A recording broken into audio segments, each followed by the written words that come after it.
The Toronto Maple Leafs are finally back hitting the ice after their bye week during the All-Star break. There is some major injury news and some unexpected injury news as well to cover, and Brad Treliving is taking a lot of heat from the fan base. People are upset that there hasn't been a trade made yet. Will there be a trade made? We'll get into it in this video. Welcome back to Leafs Digest. My name is Darius Dominguez. And guys, we've noticed that about 80% of the viewers of our videos are not actually subscribed to the channel. So if you could do myself and Nick a favor, hit that subscribe button so you can stay up to date with everything Toronto Maple Leafs. And that's right, guys, the Leafs are finally back after, a great successful All-Star game and, seeing all the Leafs out there, all four of them. It was nice to see them, get their praise and, they're due for so far this year. It was nice to see Austin Matthews captain the team and all the initiatives he was doing with sick kids. And, coming into the All-Star break too, we didn't really cover it, but the Leafs, they were rolling a little bit. They beat the Winnipeg Jets twice, which was super nice. And one thing that I thought was amazing in their last game before the break in Winnipeg is Ryan Reaves scored, which was awesome. And we got to give some love to our boy on this channel, Simone Benoit. Hop on the Simone Benoit train, everyone. It is time. This guy is the real deal, all right? He is going to lead us to the promised land in the playoffs. I love the way this guy plays, but that's enough. They're getting into the unofficial second half of the season, which is very exciting. Trade deadline's around the corner, so that's going to be all fun. But we have to get into the nitty-gritty of what's going on recently with their upcoming game against, obviously, the Islanders, and then later in the week they play the Sens. Couple big games coming up, so we'll get right into it. Couple injury updates and some interesting things to note from David Alter as early as this morning. We know last week that David Kampf did get injured. We were told that it was probably a minor injury, but things have changed a little bit, and we'll get into that.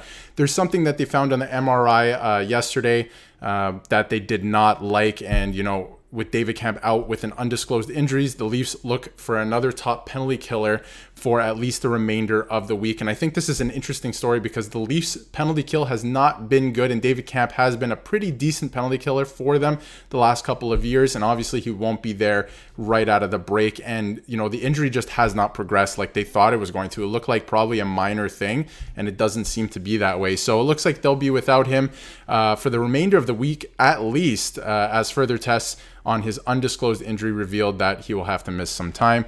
There's something that they found on the MRI that's going to require, this is Sheldon Keefe speaking, that will require some time to heal. He goes on to say it's usually a couple of weeks for a timeline, but it's funny because it happened before the break and all that, so he's already sort of on his way, out of it, which is a little bit more encouraging, but not incredibly encouraging because, like I said, the Leafs penalty kill has not been great so far this year, especially in the last little bit. But they go into it further. He will be reevaluated on a day-to-day basis, but it is looking, there have been some tweets this morning that says it will look more like week to week at this point. And, based on what happened last time, the Leafs didn't have Kampf in the lineup. This could be quite bad. I mean, he leads all Leafs forwards in ice time on the penalty kill this season with 105 minutes and 31 seconds. The Leafs played one game without Kampf this season. After calling out his team's performance, Sheldon Keefe benched him to send a message to the group on December 30th. We know the whole story behind that with Carolina, which I thought was pretty interesting as well. It's very, very interesting, honestly, that he's going to be out week to week. I don't know what they're going to do with the penalty kill. Right now they're going to have to rely on Marner and maybe a couple other options. We've seen them trying stuff with the penalty kill this year so far, and I'm not sure it's working because it hasn't looked great. The stats speak for themselves.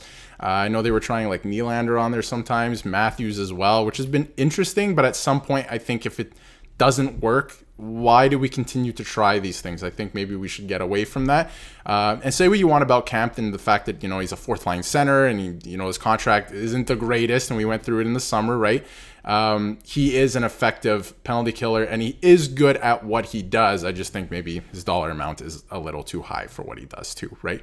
But the injury stuff aside, for David Kampf at least, Ryan Reaves went off for a little bit from practice yesterday, which is something to keep an eye on. I'm not sure if he's going to get into the lineup. They haven't released the lines yet at the time I'm recording this, so that should be interesting to keep an eye on if he gets back into the lineup. He kind of, earned it. I thought he played pretty decent, and he scored a goal, and it was a nice goal, a nice deflection. So, get him back in the lineup, I guess. I don't know. He's feeling good. The rest of the team's feeling good. So, get him back into the lineup. But as a long-term solution, we know the whole story with Ryan Reeves. I'm not sure it's exactly there. And as well as Bobby McMahon, we have to keep an eye on him as well, because obviously he got injured before the break as well. So that's going to be interesting to keep an eye on.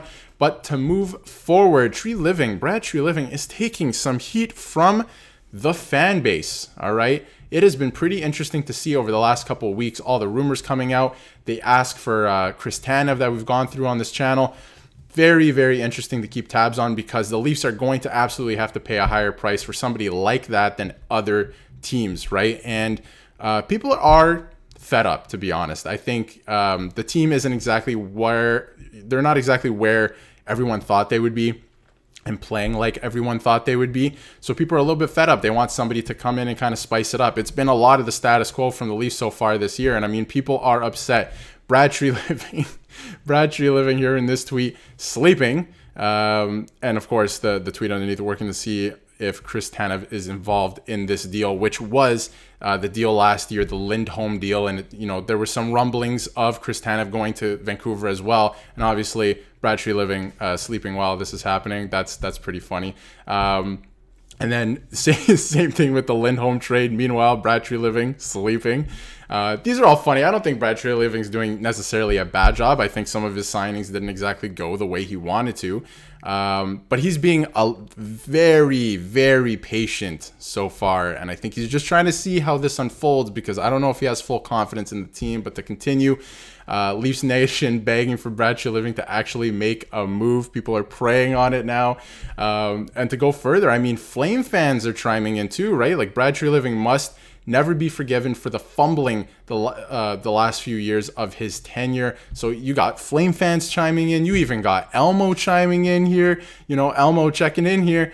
How is the search for a right-handed defenseman coming at Maple Leafs? So that's pretty funny. Twitter has been quite funny over this weekend. It was a little lighthearted weekend, a little change in pace. So it was quite funny. And obviously that Elmo thing goes back to last week, where Elmo tweeted out, "Hey, how's everyone doing?" And everyone didn't have the greatest responses to it. You should go check that out. It's pretty funny.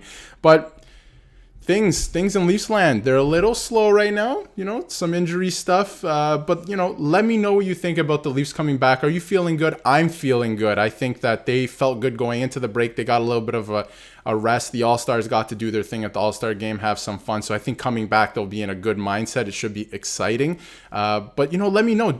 Do they still have to make a move? I am on that train as well. I think they have to make a move, especially in the defense department. I think the goaltending has somewhat figured itself out.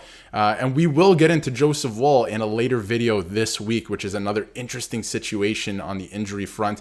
But let me know what you think about the injuries and the Leafs penalty kill, because obviously they're missing Kempf, who is a big part of their penalty kill. So let me know what you think about that. And the Leafs are back on the ice. It's exciting. They've been off for a week, so it's going to be nice to watch the Leafs hit the ice again. And we will see you for another video tomorrow.